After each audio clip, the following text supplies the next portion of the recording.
সাংস্কৃতিক মহাসভা অসম গোলাঘাট জিলা সমিতিৰ উদ্যোগত মেৰাপানীত অনুষ্ঠিত এখন ৰাজহুৱা সভাত দৈয়াং আঞ্চলিক শাখা সাংস্কৃতিক মহাসভা অসম আনুষ্ঠানিকভাৱে গঠন কৰা হয়।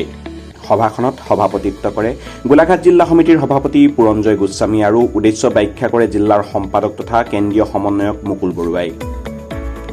সভাত পুৰঞ্জয় গোস্বামীয়ে দৈয়াং অঞ্চলৰ শিল্পী, সাহিত্যিক আৰু সাংস্কৃতিক কৰ্মীসকলক একত্ৰিত কৰি সাংস্কৃতিক দিশটো অধিক শক্তিশালী কৰাৰ ওপৰত গুৰুত্ব আৰোপ কৰে। গোলাঘাট জিলাৰ সাংবাদিক সন্থাৰ সভাপতি নগেন বৰাই শাখাৰ নামাকৰণ আৰু সাংগঠনিক ভেটি সুদৃঢ় কৰাৰ ক্ষেত্ৰত গুৰুত্বপূৰ্ণ মতামত ব্যক্ত কৰে। দৈয়াং ৰত্ন মহেন বৰুৱাইও এই আঞ্চলিক শাখা সাংস্কৃতিক মহাসভা অসম নামেৰে শাখা গঠন কৰাৰ প্ৰয়োজনীয়তা আৰু তাৎপৰ্য ব্যাখ্যা কৰে।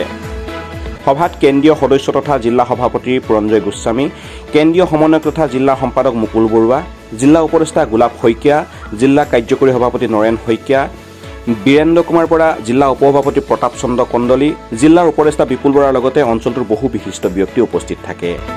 সভাৰ অন্তত উপদেষ্টা হিচাপে কেশৱ চন্দ্ৰ ফুকন, সুৰেণ কাকতি, মদন গগৈ আৰু মহেন বৰুৱাক সভাপতি, ৰজত বৰাক সম্পাদকৰ নেতৃত্বত দৈয়াং আঞ্চলিক শাখা সাংস্কৃতিক মহাসভা অসমৰ 25জনীয়া পূৰ্ণাংগ কমিটি গঠন কৰা হয়। লগতে দুলাল চন্দ্ৰ দাস আৰু প্ৰবীণ গগৈক জিলাৰ প্ৰতিনিধি হিচাপে সৰ্বসন্মতিক্ৰমে নিৰ্বাচিত কৰা হয়। শেষত জাতীয় সংগীত পৰিৱেশনৰ মাজেৰে সভাৰ সফল সামৰণি পৰে।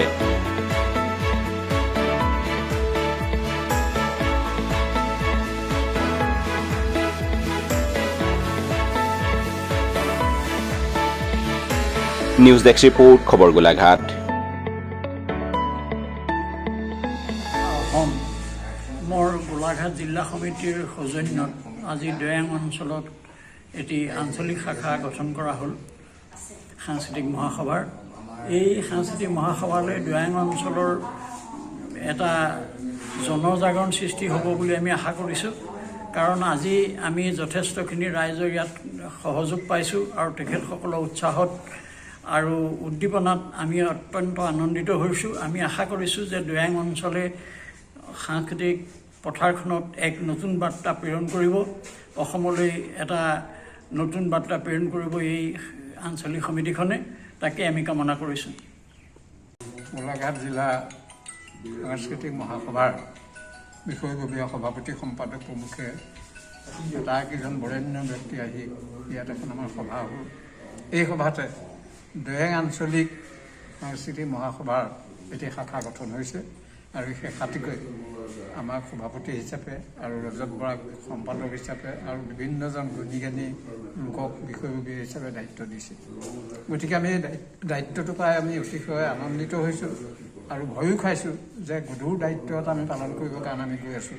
তৎসত্ত্বেও আমি আশা কৰিম, প্ৰচেষ্টা অব্যাহত ৰাখিম যাতে সাংস্কৃতিক মহাসভাৰ যোগেদি দৈয়াং অঞ্চলৰ সাংস্কৃতিক সম্পদবিলাক উলিয়াই আনি সকলো জাতি জনগোষ্ঠীক একত্ৰিত কৰি এটা মঞ্চৰ মাজলৈ আনি যাতে আমাৰ এই সম্পদসমূহক আমি বিকশিত কৰিব পাৰোঁ। লুপ্তপ্ৰায় যিখিনি আমাৰ লোক সংস্কৃতি আছে এইখিনিক আমি সমাজৰ মাজলৈ উলিয়াই দিব পাৰোঁ। শিল্পীসকলকো তেনেকৈ আমি বিচাৰ বিশ্লেষণ কৰি সমাজৰ মাজলৈ উলিয়াই নি তেওঁলোকক যথাযোগ্য সন্মান প্ৰদৰ্শন কৰিব। তাৰ কাৰণে অহা সময়বিলাকত আমাৰ মহাসভাৰ শাখাই প্ৰচেষ্টা অব্যাহত ৰাখিব, মই আশা ৰাখিছোঁ। আমাৰ কমিটিখনত যিসকল আমাৰ সদস্য হৈছে আটাইসকলে গুণী জ্ঞানী, নিৰ্দিষ্ট একোটা বিষয়ত তেখেতসকল সিদ্ধহস্ত। গতিকে সকলোৰে সহযোগতে আমি এই অনুষ্ঠানটো আগবঢ়াই নিম বুলি আমি সংকল্পবদ্ধ হৈছোঁ। ধন্যবাদ।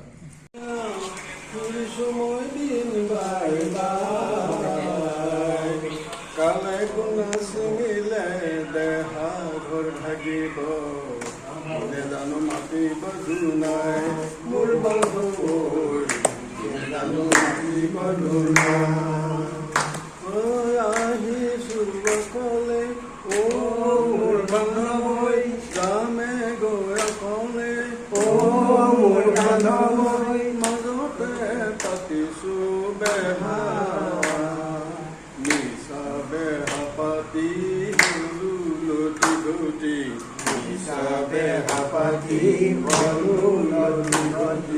তাপতে ডুবালো দেহা মোৰ মানুহ, তাপতে ডুবালো দেহা। গুৰু মোৰ শংকৰ তৰিবৰে কি